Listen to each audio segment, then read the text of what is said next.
Bon dia, companys i companyes. En aquest vídeo anem a explorar una de les funcions de Google que són de les més interessants.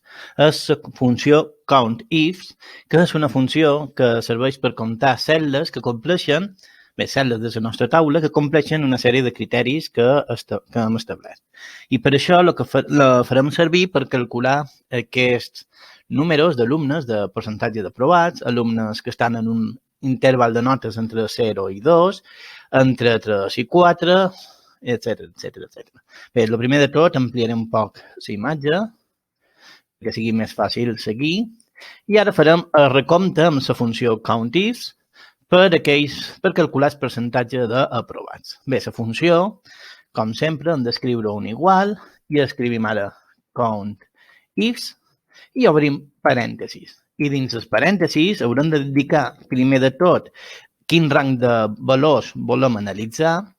Vull analitzar totes les notes que he obtingut de la primera avaluació, les seleccionam, d'acord, fins aquí, i ara posam punt i coma, i entre cometes, obrim i tancam, i ara escriuré de dins, me moca de dins, he d'escriure el criteri que jo vull fer servir.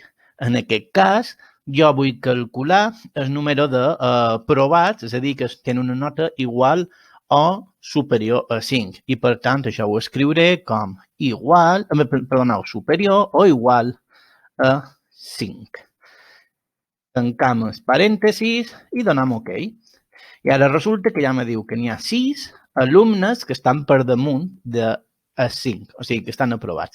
I jo ara això ho vull modificar per calcular el tant per cent d'aprovats del meu curs.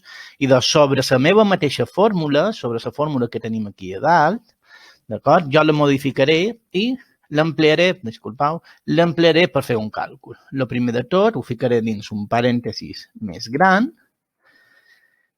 i ara això ho dividiré entre el número total de notes que jo tinc d'alumnes. Són 11 alumnes. Si faig aquest càlcul, després el multiplic per 10, i ja tindré el tant per cent d'aprovats.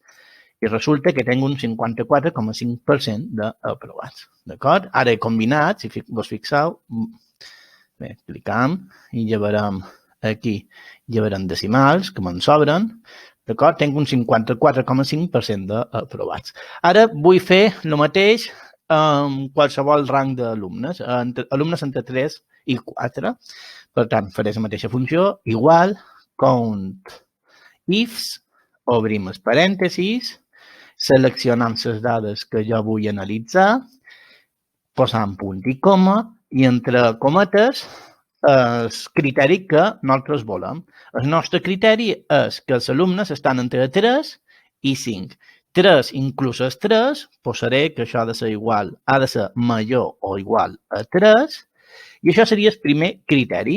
Ara, vull afegir un segon criteri, doncs pos punt i coma, tornem a seleccionar els valors que jo vull analitzar, tornem a escriure punt i coma i obrim una altra vegada cometes. I ara el criteri és que han de ser inferior a 5. Tancam i ara amb aquesta fórmula estic dient que m'ha de comptar de la sèrie de notes que jo he seleccionat aquells que estan igual o superior a 3 i de la mateixa sèrie de notes aquells que són inferior a 5. I si volgués afegir més criteris, hauria de repetir la mateixa operació una altra i una altra i una altra vegada. Donem OK i ja tenim comptat els nostres alumnes. Si això ho repetim per la resta de taula, ja tindrem fet el nostre recompte.